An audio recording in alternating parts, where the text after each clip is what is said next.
شامی جیلوں کی تاریخ حقیقت ایک خوفناک داستان ہے جو تشدد، غیر انسانی سلوک اور بنیادی انسانی حقوق کی سنگین خلاف ورزیوں سے بھری ہوئی ہے۔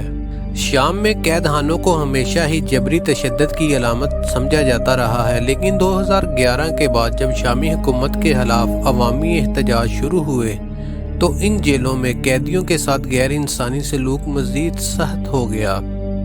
انسانی حقوق کی تنظیموں کے مطابق شامی حکومت مخالفین کو دبانے کے لیے خفیہ حراستی مراکز میں رکھ کر ان پر بدترین تشدد کرتی۔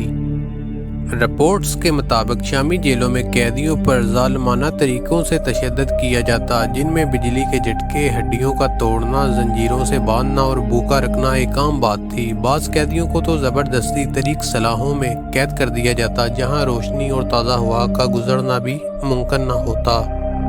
سیدیانہ جیل شامی حکومت کی سب سے زیادہ بدنام زمانہ جیلوں میں سے ایک ہے، جہاں ہزاروں قیدیوں کو خفیہ طور پر رکھا جاتا۔ اکثر بغیر کسی مقدمے کے ان کو سزائے موت دے دی جاتی۔ سابقہ قیدیوں کے مطابق یہاں ہر روز اجتماعی پھانسیاں دی جاتی اور لاشوں کو اجتماعی قبروں میں دفن کر دیا جاتا۔ ایمنسٹی انٹرنیشنل کے مطابق سیدیانہ جیل کو اس نے انسانی ذبح خانہ قرار دیا۔ شام میں عام شہریوں کو بھی معمولی الزامات پر گرفتار کر کے سالوں تک بغیر کسی مقدمے کے قید میں رکھا جاتا۔ صحافی، وکلاء، طلبہ، حتیٰ کہ بچے بھی ان قید خانوں سے محفوظ نہ رہے۔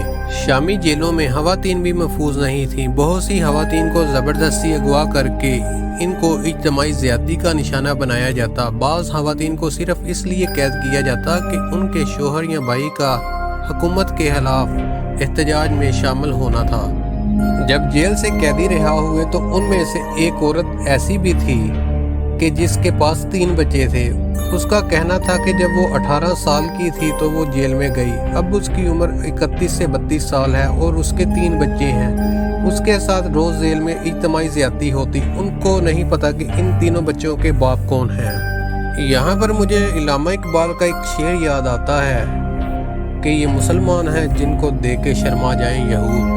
یورپ کے اندر اگر انسان کو ایک کتا کاٹ جائے تو انسانی حقوق کی تنظیمیں وہاں شور مچا دیتی ہیں، لیکن یہاں بات مسلمانوں کی تھی۔ اقوام متحدہ اور انسانی حقوق کی تنظیمیں شامی جیلوں میں ہونے والے ظلموں پر خاموش رہیں اور عالمی برادری بھی صرف خاموش تماشائی بنی رہی۔ سب نے عملی طور پر کوئی اقدامات نہ کیا۔ ایمنسٹی انٹرنیشنل کے مطابق یہاں روزانہ درجنوں قیدیوں کو بغیر کسی مقدمے کے پھانسیاں دی جاتی۔ تشدد کے وحشیانہ طریقوں میں پانی میں ڈبونا، ناخن کھینچنا اور زخموں پر نمک چھڑکنا ایک عام بات تھی۔ شام میں ہزاروں افراد لاپتہ ہو چکے ہیں جنہیں حکومت کی جیلوں میں ڈال دیا گیا، پھر ان کے خاندانوں کو بھی اطلاع نہ دی گئی۔ کئی سالوں بعد معلوم ہوا کہ وہ قیدی یا تو تشدد کی وجہ سے مر چکے ہیں یا پھر انہیں خفیہ طور پر قتل کر دیا گیا۔ وہ لوگ جو حکومت کے خلاف احتجاج کرتے تھے ان کی خواتین کو زبردستی اغوا کر لیا جاتا، ان کے ساتھ اجتماعی زیادتی کی جاتی اور خواتین قیدیوں کو ان کے اہل خانہ پر دباؤ ڈالنے کے لیے بطور یرغمالی استعمال کیا جاتا۔ شامی جیلیں انسانی حقوق کی بدترین خلاف ورزیوں کی مثال ہیں، جہاں انصاف، آزادی اور انسانیت سب کچھ ایک ساتھ دفن ہو چکا ہے اور عالمی برادری ایک تماشائی بنی ہوئی ہے۔ ہزاروں بے گناہ قیدیوں کی زندگیاں خطرے میں ہیں۔ شامی جیلیں انسانی حقوق کی سنگین خلاف ورزیوں کی مثال تو ہے۔ ہزاروں قیدی بغیر کسی جرم کے ان جیلوں میں سسک رہے ہیں۔ عالمی برادری ان مظالم کے خلاف آواز تو اٹھاتی ہے مگر عملی اقدام کرنے میں ناکام ہے۔ 13 دسمبر 2024 کو شام کی اپوزیشن جماعتیں اور عوام نے مل کر شام کی حکومت کا خاتمہ کیا اور یوں بے گناہ قیدیوں کو رہائی ملی۔ بے شمار لوگ اپنے گھر والوں سے سالوں بعد ملے۔ ان کے گھر والوں کو یہ تک پتہ نہ تھا کہ ان کے پیارے زندہ ہیں یا مر چکے ہیں، اور اس طرح اس طریق رات کا خاتمہ ہوا۔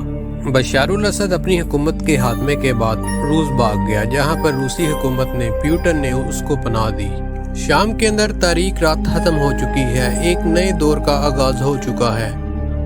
ہم امید کرتے ہیں کہ شام کے لوگ اور حکومت آنے والے ادوار کے اندر کامیابیاں دیکھیں گے انشاءاللہ۔ امید ہے آپ کو یہ ڈاکومنٹری پسند آئی ہوگی۔